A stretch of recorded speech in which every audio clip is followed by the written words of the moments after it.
Sir ബിസിയാണോ sir? അല്ല, എന്ത് പറ്റി? സർ എനിക്കൊരു കാര്യം ചോദിക്കേണ്ടായിരുന്നു. സർ നമുക്ക് വൈറ്റമിൻ ഡി ഡെഫിഷ്യൻസി പറ്റിയിട്ടേ കുറേ പേരുടെ കുറെ കാര്യങ്ങൾ ചോദിക്കുന്നുണ്ട്. എപ്പോഴൊക്കെയാണ് വെയിൽ കൊള്ളേണ്ടത്, എന്തൊക്കെ ഫുഡൊക്കെയാണ് കഴിക്കേണ്ടത്? അത് പലർക്കും ഉള്ള ഒരു സംശയമാണ്. അത് ഏറ്റവും നല്ലതെന്ന് പറഞ്ഞാൽ 11 മണി മുതൽ 3 മണി വരെയുള്ള വെയിലാണ് വേണ്ടത്. അത് ഇനി മറക്കാതിരിക്കാൻ വേണ്ടി അതിന്റെ കാരണം കൂടെ ഞാൻ പറഞ്ഞുതരാം. നമ്മുടെ സ്കിന്നിന്റെ അടിയിൽ 7 ഡീഹൈഡ്രോ കൊളസ്ട്രോൾ എന്ന് പറഞ്ഞ വൈറ്റമിൻ ഡി ഉണ്ടാക്കാനുള്ള ചില സാധനങ്ങൾ സൂക്ഷിച്ചിട്ടുണ്ട്. രാവിലെയുള്ള വെയിലിൽ ആൽഫ റൈസ് ആണ് വരുന്നത്. ആൽഫ റൈസ് സ്ലാൻഡിങ് വെയിലാണ് വരുന്നത്. അത് രാവിലെയും വൈകിട്ടും. അതുകൊണ്ട് കൺവേർഷൻ നടക്കില്ല. നമുക്ക് വേണ്ടത് ബീറ്റ റൈസ് ആണ്. ബീറ്റ റൈസ് എന്ന് പറഞ്ഞാൽ നട്ടുച്ചയ്ക്കുള്ള, അതായത് നേരെ കുത്തനെയുള്ള വെയിലാണ് വരുന്നത്.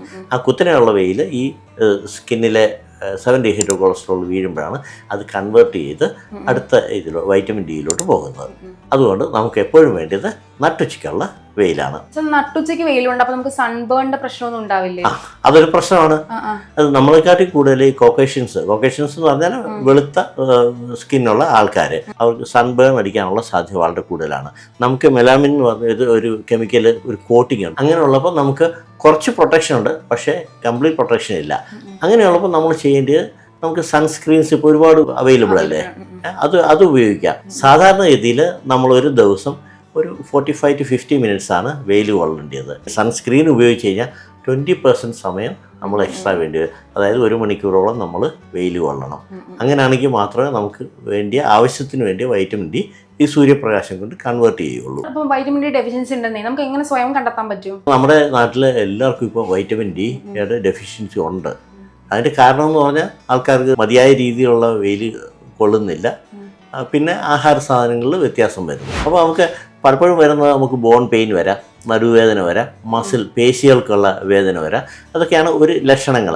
അതൊക്കെ വൈറ്റമിൻ ഡി വളരെ കുറഞ്ഞാൽ മാത്രമേ ഇത് കാണത്തുള്ളൂ. ഫ്രാക്ചറുകൾ വരാം, അതൊക്കെ. പക്ഷേ അല്ലെങ്കിൽ നമ്മൾ സാധാരണ റുട്ടീനായിട്ട് നമ്മളിപ്പോൾ എല്ലായിടത്തും മെഡിക്കൽ ചെക്കപ്പ് ചെയ്യുന്നില്ല. റുട്ടീനായിട്ട് ചെയ്യുമ്പോൾ വൈറ്റമിൻ ഡി ലെവൽ നോക്കും. അത് നമുക്ക് ആ ഒരു ക്രിട്ടിക്കൽ ലെവലിൽ താഴെ വരികയാണെന്നുണ്ടെങ്കിൽ നമുക്ക് അതിനെ സപ്ലിമെൻറ്റ് ചെയ്ത് കൂടുതൽ വൈറ്റമിൻ ഡി നമ്മുടെ ശരീരത്തിൽ എടുക്കേണ്ടി വരുന്നു. അപ്പോൾ പലപ്പോഴും നമുക്ക് ക്യാപ്സ്യൂൾ അല്ലെങ്കിൽ ടാബ്ലറ്റ് ഒക്കെ ആയിട്ട് എടുക്കാൻ നോക്കും. സാർ, അപ്പം ഏതൊക്കെ ഫുഡ് കഴിച്ച് നമുക്ക് വൈറ്റമിൻ ഡി കിട്ടും? നമുക്ക് ഏറ്റവും നല്ലതെന്ന് പറഞ്ഞാൽ നാച്ചുറൽ ആയിട്ടുള്ള ഫുഡ് നമ്മൾ കഴിക്കുക എന്നുള്ളതാണ്. ഫിഷ്, ചെറിയ ഇപ്പം നത്തോലി, മത്തി, അങ്ങനെയൊക്കെയുള്ള മീനുകൾ, അല്ലെങ്കിൽ പാല്, പനീർ, പിന്നെ green leafy vegetable, animal products, dairy പ്രൊഡക്ട്സിലൊക്കെ വൈറ്റമിൻ ഡി ഉണ്ട്.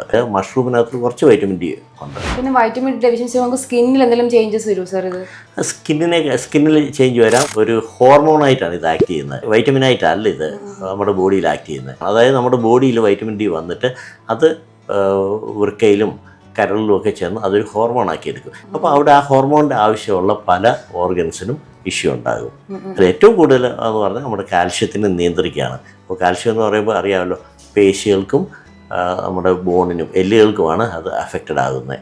അപ്പോൾ നമുക്ക് ഏറ്റവും കൂടുതൽ ആൾക്കാർ പ്രശ്നം പറയുന്നത് നടുവേദന, അല്ലെങ്കിൽ ബോണിന് പെയിന്, നമ്മുടെ ഓസ്റ്റിയോപോറോസ് പോലുള്ള പ്രശ്നങ്ങളുണ്ടാകുന്നു. കുട്ടികൾക്ക് ഇങ്ങനത്തെ പ്രശ്നം ഉണ്ടായിക്കഴിഞ്ഞാൽ അവർക്ക് റിക്കറ്റ്സ് എന്ന് പറഞ്ഞൊരു അസുഖം ഉണ്ടാകാറുണ്ട്. അത് കാല് വളയുക, പിന്നെ അവർക്ക് ബോൺ പെയിൻ കൂടുന്നു, അങ്ങനെയൊക്കെയുള്ളതാണ്. അവർ പ്രായമായവർക്കാണെന്നുണ്ടെങ്കിൽ ഇതിന് പറയുന്നത് ഓസ്റ്റിയോമലേഷ്യ എന്നാണ് പറയുന്നത്.